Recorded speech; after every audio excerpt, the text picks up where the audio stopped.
کاک جەماڵگیان ئەو ڕۆنوێمین ساڵیادی کۆچی دوایی هونەرمەندی شۆڕژگێر مەرزیەی فەریقیە. جنابەت لە نزیکەوە مەرزیەت ئەناسی و لەگەڵ بنەماڵەی بەڕێزت تێکەڵاویتان هەبوو. من حەزەکەم باسێک لە کاراکتەر و شخصیەتی مەرزیە و هەروەها ناسیاوی جنابەت لەگەڵ مەرزیە لە چ کاتێکا بوو؟ زۆر سپاس. وەڵاهی پیاو ناتوانێت هەموو کەلێنەکانی ژیان یا پێی بە هەموو ژیانی ئەو خاتونە بەرێت، چونکە ئەو ژنە ئەو خاتونە ئەو شۆڕژگێرە هەت چۆنێک لێ بدوێ هێشتا کەماوە، چونکە لێوڕێژ بوو لە کۆمەڵی خەسڵەتی جوان. هیتر لە وەک ژن هەموو واتایەکی ژنی تیا بوو، دایک بە هەمان شێوە، هاوسەرێکی دڵسۆز، دوایەوە کەسایەتێکی خاچی و نیشتیمان پەروەر، هەموو هەست و ئیحساسی پڕ بوو لە خۆشەویستی بۆ نیشتیمان، بە واتایەکی کە مەرزیەت جیا لەوەی کە ژنە پێشمەرگە بوو، دایک بوو، عاشقیش بوو. عاشق بە چی؟ عاشق بە مناڵ، عاشق بە شەهیدانی کوردستان، عاشق بە خاکی کوردستان. یعنی هەر چۆنێک لەسەری بدوێم هێشتا کەمە. مێژووی ناسینی من و بنەماڵەی ڕەزازی و خاتوو مەرزەی فەریقی گرتەوە بە ساڵی 79. لە 79 من تێکەڵاویان بووم لە خزمەتیان بووم و تا ئەو فترەی کە لە کوردستان بوون و بارودۆخ وای لێ هاتیتر کۆچیان کرد چوون بە ئەوروپا، بەردەوام پەیوەندەکەمان هەبوو هەتا ساڵی 2001 کە گەڕانەوە کوردستان و 58 ڕۆژ لە باشووری کوردستان لە سلێمانی نیشتەجێ بوون. پەیوەندەکە جارێکی کە سەر لە نوێ بووەوە لە نزیکەوە ئاگاداری هەست و قسەکانی یەکتر بووین. من جارەوەش خۆشحاڵم کە توانیمە کە وەکو بچووکێکی ئەو خانەوادە هونەریە لە خزمەتیان نابم. بەڵێ بەداخەوە ئەمڕۆ ساڵیادی نوێمین ساڵەی مەرگی ناوەختی ئەو خاتونەیە، خاتونێک کە هەموو ژیانی بۆ لە ڕێی نیشتیمان و خاکە پێشکەش کرد. بەڵام مەرزیە ئەستێرەیەک بوو، زۆر درەنگ هەڵهات، زوو گەشایەوە و درەوشایەوە، بەڵام بەداخەوە ترمەرێک مەودای نیا و زوو ئەو کردبووە. بەڵام مەرزیە نامرێ، مەرزیە هەمیشە زیندووە، چونکە ئەتوانم بڵێم مەرگی مەرزیە و مەرگی هونەرمەند حەمەجەزا ئەوەی سەلمان هەر هونەرمەندێک لە تەواوی ژیانیا هونەرەکەی خستە خزمەتی بەرەی گەلەوە هەرگیز نامرێ، میلەتەکەی بەو پەڕی سۆز و وەفاوە لە ئامێزی ئەگرێ. جا مەرزیە نامرێ، هەمیشە زیندووە و لە ناو دڵ و دەرونی ئێمە ئاژی. لە لای کەشەوە کە ئەمڕۆ نوێمین ساڵیادی ئەو خاتونەیە، زۆر سپاس بۆ ئامادەبوانی ئەو مەراسیمە ڕێزگرتنە لە وەفا لە سۆز لە هونەری ئەو خاتونە. چونکە من باز لەوە بکەم ئەگەر مەرزیە هیچ کارێکیشی نەکردبێ، هەموو کارەکانی وەلا بنین تەنها سرودی سڵاو بۆ پێشمەرگە کە هەمیشە لە لوتکایە و تازە بوو بە سرودێکی نیشتیمانی. یعنی دوای ئەوەی کە سرودی ئەی ڕەقیب مارشێکی نەتەوەیمانە، سڵاو بۆ پێشمەرگەش شتێکی لەو زیاتر نییە و لەویش کەمتر نییە. جا بەداخەوە کە لەم ساڵیادەدا هاوسەری خاتوو مەرزیە کاکە ناسر بوونی نییە لێرە، لەبەرەوەی لە دەروی وڵاتە و باری تەندروستی تەواونی و لەژێر چاودێری پزیشکایە. ئەوە ژێکێک کە لەوانی کە زۆرێک لە ئامادەبوان و پرسیارەکەن، خۆزگەویش لێرە بووە و بەشداری ئەو مەراسیمی گرتە. سپاس بۆ ئێوە و بۆ کەناڵەکەتان و بۆ ئەو بەڕێزە خۆشەویستانە کە بەشدار بوون لەگەڵمانە. سپاس بۆ ئێوە. سپاس کاک جەماڵگیان. لەخێر بێن سەر چاو. لە ڕاستیە ئەم ڕۆیادی نۆهەمین ساڵڕۆژی هونەرمەند مەرزەی فەریقیە کە لە ڕاستیە ئەم یادە بۆیە لێرەکرایەوە بۆ بوو لەگەڵ سەر پێشنیاری کاک جەمالی ڕەزازی قسەمان کرد کە ئەم ساڵ یادێکی بۆ بکرێن. دوای پەیوەندیمان کرد بە هونەرمەندی گەورە کاک ناسیر ڕەزازی کە زۆر خۆشحاڵ بووم بۆم یادە و ڕاستی منیان مەخەوڵ کرد کە ئامادەکاری ئەم مەراسیمە من پێڵسم و ئەوەی جێگای خۆشحاڵیە ئەم مەراسیمە پەیوەندی بە هیچ حیزبولایەنێکەوە نییە، پەیوەندی بە هیچ ڕێکخراوێکەوە نییە. من تەنها خۆ پێهێستاوە و زۆر سوپاسی هەموو هونەرمەندانی شاری سلێمانیەکەم، هەموو ڕۆشن ئیران، پەیمانگای هونەرە جوانەکە، بەروبەرایەتی هونەرەکانی مۆزیک هەموو فەرمانبەرانی هەموو کەسانەی بەدەممانەوە هاتن بە هاوکاری هەموومان توانیمانە ئەم مەراسیمە سازکەین و جوانی ئەم مەراسیمەش ئەوەیە بۆی ببێ بە نەریتێک کە هونەرمەند چەند خزمەتی ئەم وڵاتە ئەکات لە دوا ڕۆژە دەست لە حیزبان پان نەکەینەوە دەست لە هیچ ڕێکخراوەکان نەکەینەوە ئێمە هەموو کاتێ حەزمان کوڕەکە ڕسمێک لەگەڵ هونەرمەندێ بگرین بەس بەداخەوە کە پرۆژەکە هەموومان بیرمانە چێتەوە بۆیە ئەم یاد لێرە کرایەوە بۆی ببێ جاریش دووبارە بۆی بە نەریتێک کە هونەرمەندێک کۆچی کرد هەمومان بە یەکەوە هاوکار بنیادەکان بە یەکەوە بکەینەوە ڕاستیە و ئاڵای کوردستانەش کە ئێستا پەردەی لەسەر هەڵدا ئەدرێ هەر ئاڵایەکە ناوی پێشمەرگەم لەسەر نووسیوە پێشنیاری کردو بە حکوومەتی هەرێمی کوردستان بۆ پەرلەمان لەبەروی ساڵانێکی زۆر زۆرە لەوتی کورتێ پێشمەرگە خزمەتی هەم وڵاتەکە پێشمەرگەی ئێمەی پاراستووە هەناسەی ئەوان ئێستا ئێمە لێراژین بۆیە داوا لە حکوومەت دەکەم لە پەرلەمانی کوردستانەکەم داوا لە پێشمەرگەکانەکەم خۆیان داوا بکەن کە هیچ ڕێز و شتێک نییە یعنی بدن خێنرێت بۆ پێشمەرگە کە ئێستا ئێمە ئەپارێزن داوا لە حکوومەتی هەرێمەکەم کە ناوی پێشمەرگە لەسەر ئاڵای کوردستان بنووسێت جارێکی سوپاسدانەکەم داوا لەو خێزان کەسوکاری مەرجەی فەرقیەکە بۆ پەرێت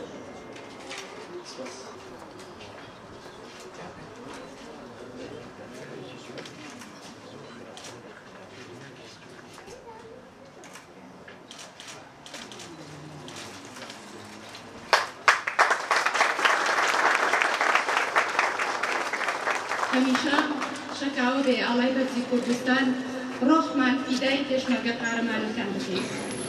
بەڕێزان ئێستاش لەگەڵ بەرزی ئاڵای کوردستان و لەگەروی پڕی خاتومەرزێ فەریقیەوە فەریقی ئاسا هەموومان تێکەوە سەری ڕێز بۆ خاتومەرزێ فەریقی بۆ سەرجەم پێشمەرگە قارەمانەکان بۆ هەموو هونەرمەندانی کە ئێستا لەگەڵمانانی. جارێکی تریش لێرەوە خۆشەویستی و پاڵپشتی خۆمان بۆ پێشمەرگە قارەمانەکان لە سەنگەری خەباتی کوردایەتی و پارێزگاریکردن لە خاکی کوردستان دووپات دەکەینەوە. با هەمووان چەند ساتێک بە بێدەنگی لە حزوریان دادین.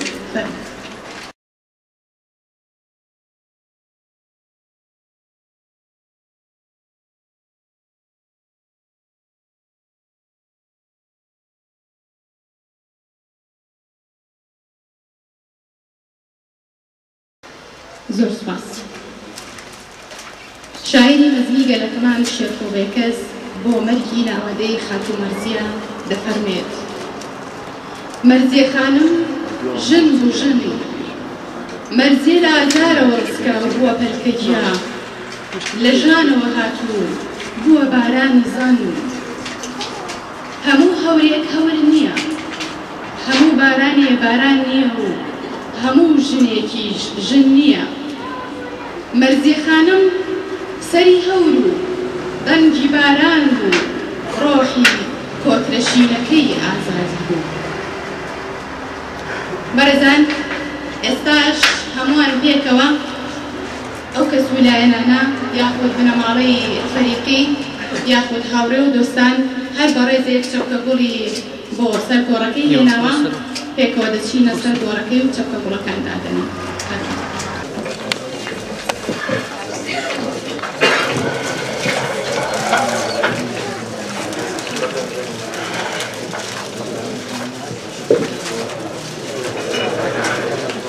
شاعیر محەممەد پاتێژ لە بەشێک لە یەکێک لەو شعرانەی کە بۆ پۆستی مەرگی تەوارێ بۆ خاتومەرزی نووسیوە دەفەرمێت: ئێستا نۆتەی ئاوازەکان هەواڵی تۆ لە گۆڕستانێ دەپرسن داگیرکەرانی کوردستان لە سرودی دەنگی پێشمەرگەت دەترسن.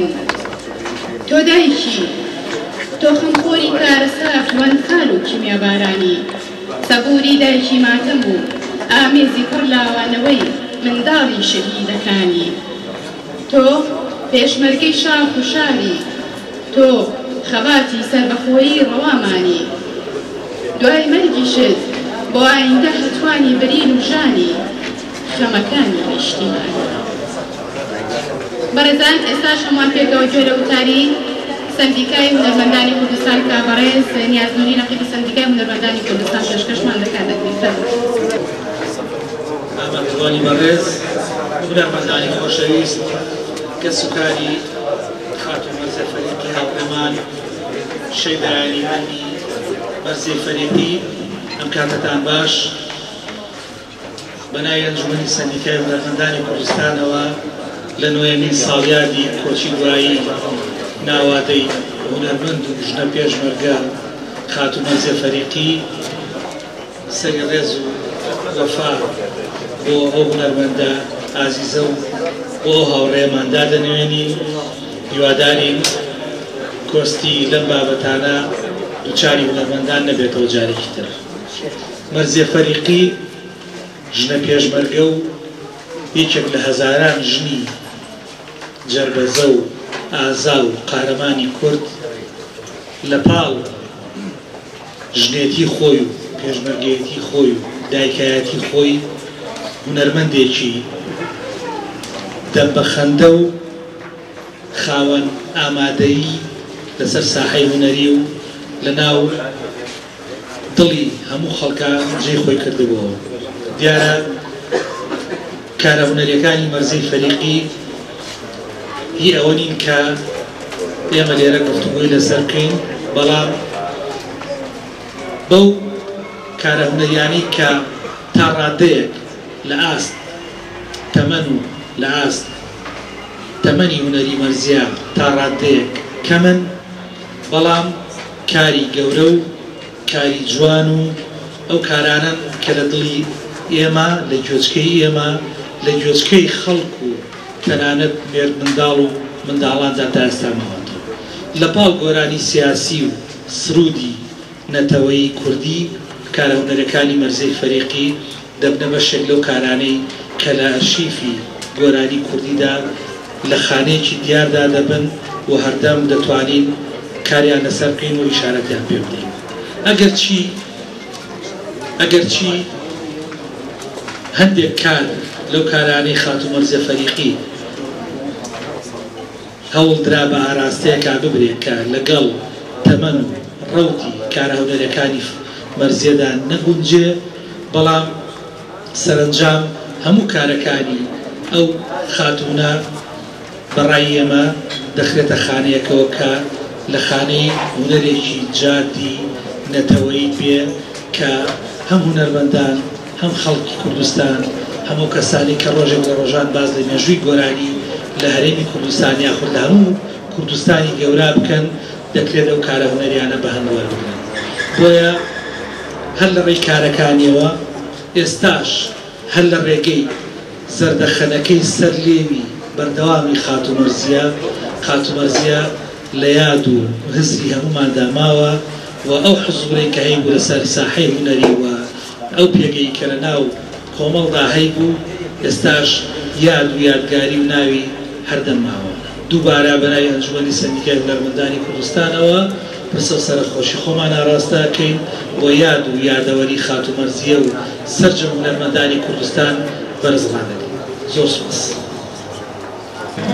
ژنە گۆرانی بێژ و سرودبێژ خاتون مەرزیە ناوی تەواوی مەرزیە شەهاب عەبدوڵڵا لە 22/5/1958 لە مەریوانی ڕۆژهەڵاتی کوردستان لەدایک بووە، بەڵام دایک و باوکی مەرزیە لە بنەڕەتدا خەڵکی شاری سنەن.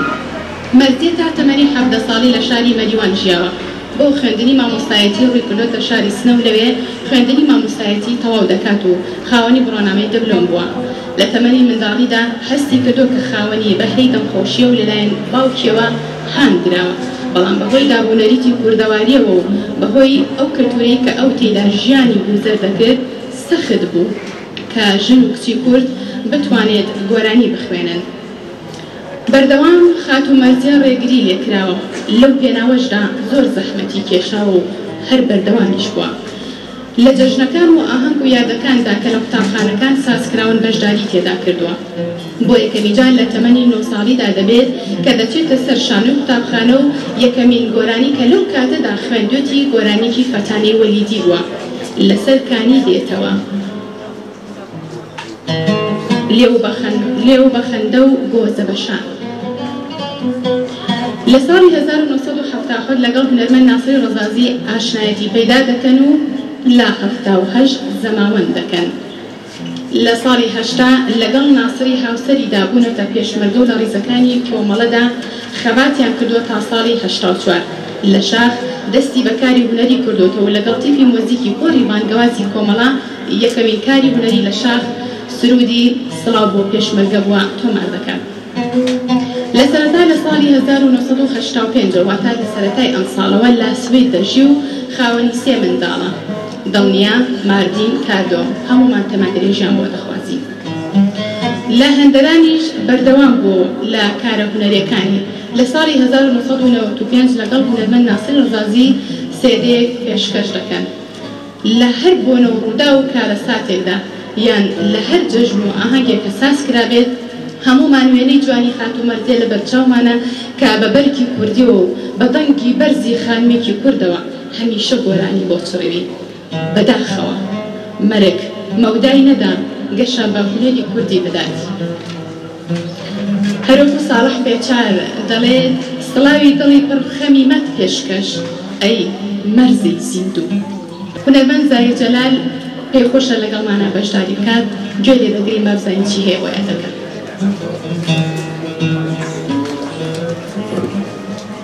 میوانانی بەڕێز، هونەرمەندانی ئازیز، کاڵە خۆشەویستەکان، کاک سەردار خێدر، کاکە جەمال ڕەزازی، بەخێرهاتنی هەموو لایەکتانەکەم، بنەماڵی فەریقی، بنەماڵ ڕەزازی.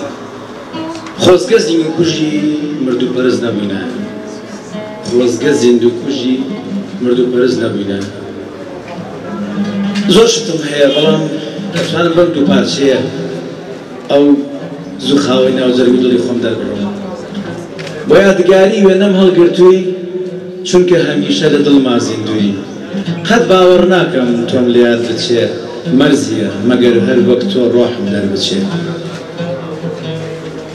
کە بیر لە تۆ دەکەمەوە یادەکانت ئەم سووتێنێ، کە بیر لە تۆ دەکەمەوە یادەکانت ئەم سووتێنێ. لە جێگەی خۆم تنۆک تنۆک ئەتوێمەوە هەر وەک مۆمێ. هاوڕی ئازیز خۆشەویستم بۆچی وازوو بەجێت هێشتم. کەی وعدە بوو کەوا کۆشکەی بەهاری ژین بە خەم پڕکەی. یادەکانت هێندە زۆرن بە چەند ئەلبۆم تەواو نابێ. ئیتر کەیتر تامی تۆ بە هەست و دڵی هەر وەک تۆ بێ. هاوڕێی ئازیز خۆشەویستم بۆچی وازوو بەجێت هێشتم. کەی وعدە بوو کەوا کۆچکەی بەهاری ژین بە خەم پڕکەی. بەهاری ژین بە خەم پڕکەی ناو هونەرمەندان گەڵە ڕێزانی پاییزکەی. بەڕێزان ئێستاش پێکەوە گوێ لە وتاری بنەماڵەی فەریقی دەگرین هەر بە ڕێزێکیان وێنەریان ئامادە بێت فەرمون بۆ پێشکەشکردنی وتارەکەیان.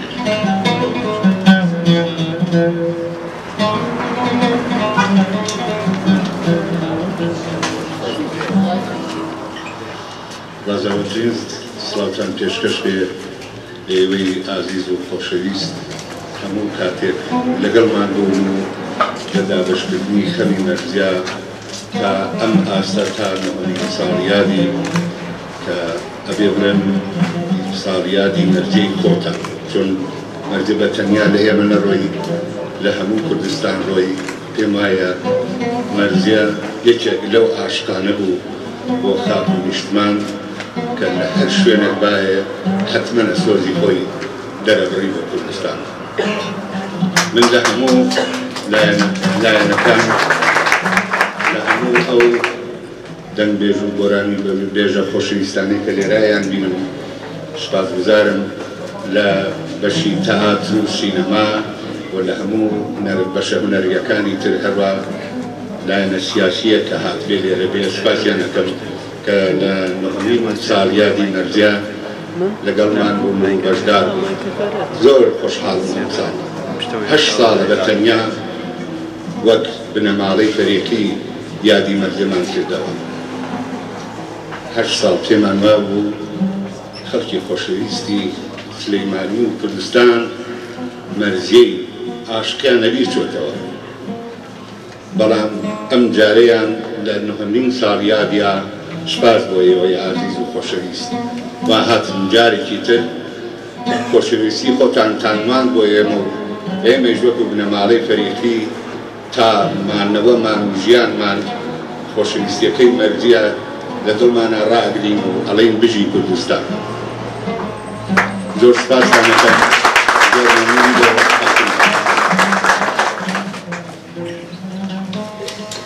هەمومان دڵنیای کە مەرزێمان بیر ناچێتەوە. هەرو پێشنیش بوونەمە سەڵاهڕە و ئاماژەیدا ئەو لە هەمومان ئازاترە لە پێشەوە لەگەڵ برا پێشمەرگەکان با سڵاو بۆ پێشمەرگە هەمیشە وریان پێدەبەخشێت. بۆیە هەزاران سڵاو لە ڕۆحی ئەم هاوڕێ ئازیزەمان. محەممەد پاکشی شاعیر چەند پەیوێکی هەیە دەیبەخشێتە ڕۆحی ئەم هاوڕێ ئازیزەمان. ماقفڕێت.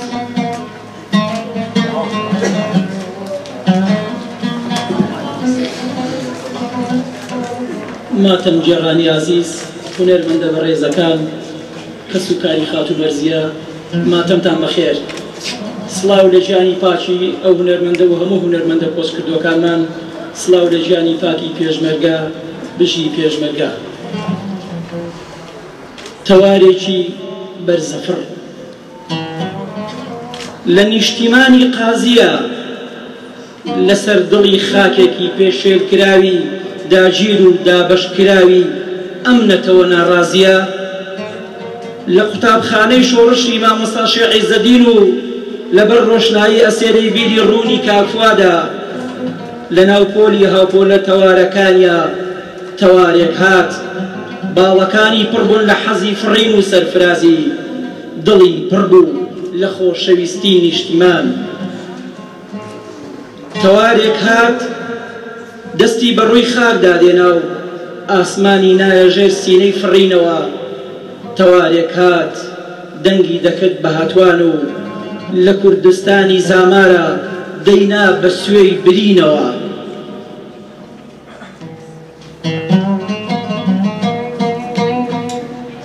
تەوارێک هات وەک دار بەڕوو عاشقی خاک وەکو کەو گۆرانی بێژی چیاکان و وەکو نێرگز بەرامەی ناو مێرگەکان و وەکو هەور گیانی بە سۆزی باران بوو.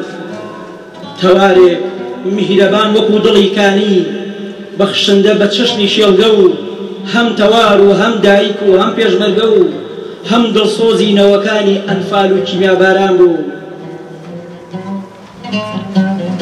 تەوارێک هەتا دەنگ بڕکات سترانبێژی نیشتیمان بوو.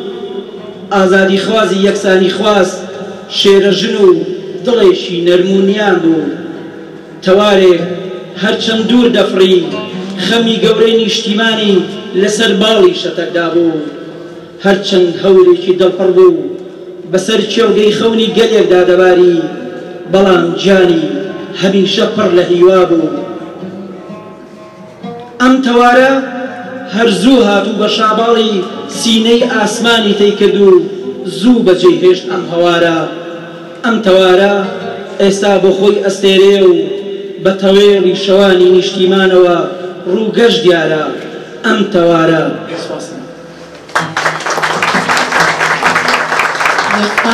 بۆ شاعیر محەممەد پاکش. بەڕێزان هەر کەسێک کاک جەمال ڕەزازی ببینێت هەمیشە بنەماڵەی ڕەزازی و بنەماڵەی فەریقی بیر دەکەوێتەوە. ئەم پیاوە بەڕێزە هەمیشە لەگەڵ گۆرانیەکانی لەگەڵ خەبات و تێکۆشانەکانی بنەماڵەی مەرزی و فەریقیدا دەژی.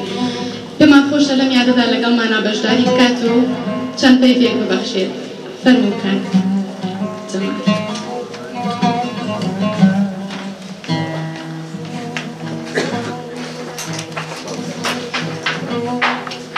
ئەو کاتان باش زۆر داوای لێبوون نەکەم لە ئەست ئێوەی گەورەیە کە من بتوانم وتەیەک بڵێم بە خێراتنی هەمووتانەکەم. ڕێز و حورمەت بۆ بنەماڵەی فەریقی بەخێر بێن سەر و سەرچاو یادەکەیان گەورەتر و بەرزتر کرد. هەروەها ئێوەی هونەرمەندان و هونەردوستان و ئەدیبان و ڕۆشنبیرانی شارەکەم بەڕاستی سەرمانتان وەفایەک بۆ ئەو خاتونە بەرزە مەرزەی فەریقی. دیارە ئێوەی ئازیز دەستان خستە سەر هەموو خاڵە جوانەکانی خاتونی کۆچکردووە. من هیچم نەماوە بڵێم تەنها دوو بابەت باس دەکەم کە ئەم هونەرمەندان ئەگەر هیچ شتێکی نەکردێ لە ژیانی منەری خۆیان سرودێکی بۆ تۆمار کردووی هەتا کورد و پێشمەرگە بوونی هەبێ ئەو شاکارە لە لوتکەیە دەمێنێتەوە. جا بۆیە ئەم مەراسیمە چۆن دروست بوو؟ من سپاسی کاک سەردارەکەم. پێش دوومان کاک سەردار لە شاری هەولێر بە خزمەتی گەیشتم. لای هەمومان ئاشکرایە کە ئەمڕۆ وڵاتەکەمان ڕوبەڕووی شەڕێکی نەگریز بۆتەوە. ناحەزان و تیرۆریستان هیانەیە بە هەموو شێوەیەک شتە جوانەکانی وڵاتمان بشێوێت. ئەمڕۆ کە ئێستا لێرە کۆبووینەتەوە هەمووی لە ساری هێز و باز و خەبات و قارەمانێتی پێشمەرگەدایە. منیش تو کاک سەردار بۆ دەزانی ئەمڕۆ پێشمەرگە نانە ئاوە هەموو شتێکە. 18 ساڵیادی ئەو خاتونێ بۆ کارێک نەکەیت. ئەوەی من لە توانام بێ هاوکاری دەکەم و جەنابیشت بەشم لە سلێمانی هەوڵ بیت ئەم ساڵ ئەو دوو یادە تێگەڵ چێشکەین و هەم ڕێزێک لە مەرزیە و هەم ڕێزێک لە خەباتی پێشمەرگە. دووبارە سپاسیەکەم و بەتەنگ داواکاریەکەمەوە هات و سپاس بۆیەوە. شتێک کە مەرزی فەرقی کە هەمیشە هونەرمەندی خەڵک بوو لە ناو خەڵکا ژیان. لە 18 کاتژمێر 4 عەسر کە هەواڵەکە بڵاو بوو مەرزێک کۆچی کرد بەداخەوە نازانم چۆن وەسفیە کاتە بکەم. من یەکێک بوو لەوانە کە ئامادەباشی بکەین چۆن پێشوازی لە تەرمەکەی بکەین. جیا لەم شوێنە لە شوێنێکی کە من گۆڕم بۆ ئامادە کرد و هەموو ئامادەسازیە کرا، بەڵام پەیتا پەیوەندی بە کاکە ناسر و دڵنیاخانەوە کرد. ئەوەم پێڕاگەیاندن کە خەبرەکە ئامادەیە. یەکسەر پرسیاری کرد لەکوێ؟ وتم لە فڵانە شوێن. بە هیچ شێوەیەک رازی نیم. لەبەرەوەی مەرزیە هەڵقوڵاوی ناو خەڵک بوو، بۆ خەڵک ژیا و بۆ خەڵکی ژمرد. ئەبێ بیبێتە شوێنێک لەوێ ئەسپەردەی کرد کە ناو جەرگەی خەڵکی شۆڕژێر و خەبات و خەڵکی چەوساوە و خەڵکی تێکۆشا. بۆیە ئەڵێم مەرزیە هەڵقوڵاوی ناو خەڵک بوو. ئەم شوێنەی بەنسیب بوو لێرە ئەسپەردەکرا. دووبارە سپاسدانەکەم با کاتان نەگرم. هەروەها سڵاو و حورمەتی هونەرمەندی گەورە کاکە ناسر وەزارستان پێڕاگەیەنم. سپاسی ئامادەبوون هەمووتانیە کرد. زۆری پێخۆش بوو کە ئەویش بەشدار بێ بەداخەوە ئێستا لە وڵاتی سوید باری تەندروستی تەواو نییە و لەژێر چاودێری پزیشکایە. دووبارە سپاس بۆ ئێوەی خۆشەویست بۆ ئامادەبوونتان. سڵاو لە گیانی باچی مەرزیە و سەرجەم شەهیدانی کوردستان. زۆر سپاس.